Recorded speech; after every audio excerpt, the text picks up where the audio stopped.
This program is brought to you by realestate.com.au, Australia's #1 address in property. With more properties for sale than anywhere else, we make it easier.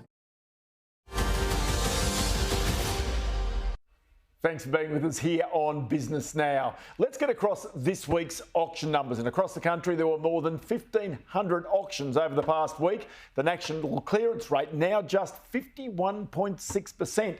297 properties were sold before auction, 310 homes were passed in, and another 355 withdrawn before the auction went ahead. Moving to Sydney, there were 444 auctions. Have a look at this. The clearance rate here, 46.2% across broader New South Wales, a further 1,200 private sales. In Melbourne, 554 auctions. The clearance rate here was a little better, 58.5%, plus another 976 private sales across Victoria.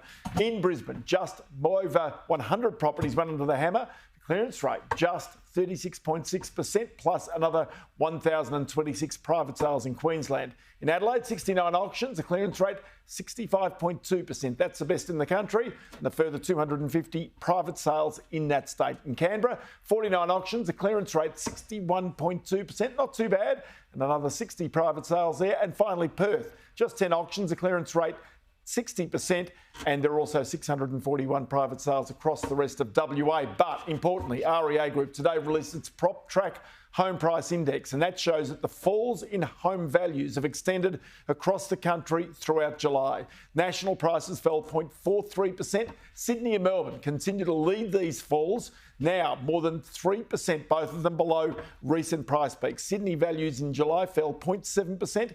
Melbourne down 0.6%. Brisbane values fell more modestly, down by around 0.1%. You can see prices in Adelaide and Perth were fairly flat in July, both just up. Joining me now, though, is Cameron Kusher, who is the Executive Manager of Economic Research at REA Group. Cameron, always good to chat to you about this. I mean, you know, the impact of higher interest rates inevitably means that prices do cool down. The question is whether this is the start of the price falls and just how long they go on for. Yeah, thanks, Ross. And I think that's the question on everyone's lips. Our view is that interest rates are clearly going to go higher from here. We expect by the end of the year, the cash rate will be around 2.5% to 3%. And we think that that's going to push prices lower. We think by the end of the year, particularly in Sydney and Melbourne, we're already seeing that year to date, property prices are lower than they were a year ago. But also, we're also seeing the weakness in the housing market broaden. And we think this year we probably see prices fall somewhere to 3 to 5% nationally. And then next year we're looking at price falls of around 10%. So the higher interest rates, the already cooling housing market, which was occurring before rate hikes, and just the broader economic conditions, the high rate of inflation, people pulling back on their spending is going to have an impact on the housing market. Okay, so it's quite clear. Are there areas that are especially vulnerable in your mind to these price falls? So our view is that Sydney and Melbourne will see the largest price falls, probably closely followed by places like Canberra and Hobart. And the reason why we think these markets are most susceptible is they're the most expensive markets. A lot of them have seen the strongest growth either through the pandemic or over recent years. And the much higher interest rates over a short period of time is going to greatly impact on people's borrowing capacities. As you'd know, people are assessed on their ability to repay a mortgage at an interest rate 3% above the interest rate that they're offered. And as interest rates go up, obviously that calculation increases, and it means banks are able to lend you less than they would have been able to previously. And that has a bigger impact on those more expensive markets. The interesting part about this is there's not so many forced sales right now. People are mainly being able to afford it because employment has remained fairly strong. I guess if that changes, it also changes the outlook perhaps for even where property prices head in the medium and long term.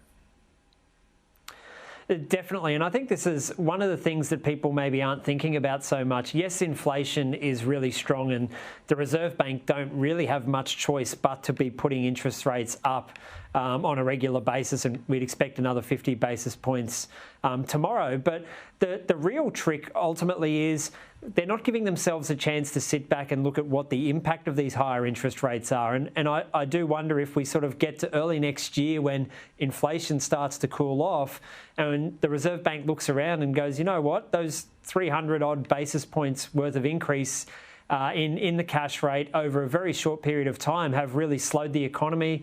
We're starting to see the unemployment rate creep higher. Economic growth is not as strong as we were expecting. And ultimately, they end up having to reverse out some of these interest rate hikes. And sort of late 2023 and early 2024, they're starting to cut rates again.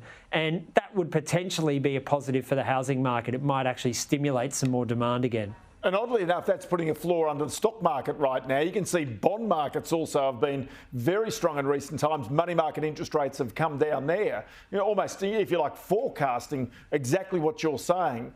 I wonder whether there's a floor under home prices at some point down the track as well. You would have to think so. I mean, the other big thing with home prices is just how much it costs to build a home. We know that the cost of the inputs to housing construction are absolutely surging at the moment. So at some point, you know, prices would potentially fall to replacement cost and you wouldn't be able to build it for what that price is. As I said, our forecasts are prices nationally fall around 15% peak to trough, some larger falls in markets like Sydney and Melbourne. But you know, forecasting is very difficult at the best of times, and we could potentially see some larger falls than that, although it's not our base case. And I do think that what we will see is prices continuing to fall while interest rates continue to go up. The rate of decline probably slows a bit when they steady sometime early next year. And then once interest rates start to come down, when we believe that's late 2023, early 2024, we might actually see some growth returning to the housing market again. It's going to be fascinating to watch it. Cameron Kusher, Executive Manager of Economic Research at REA Group. Always good to chat to you, Cameron, and many thanks for your time today. Thanks, Ross.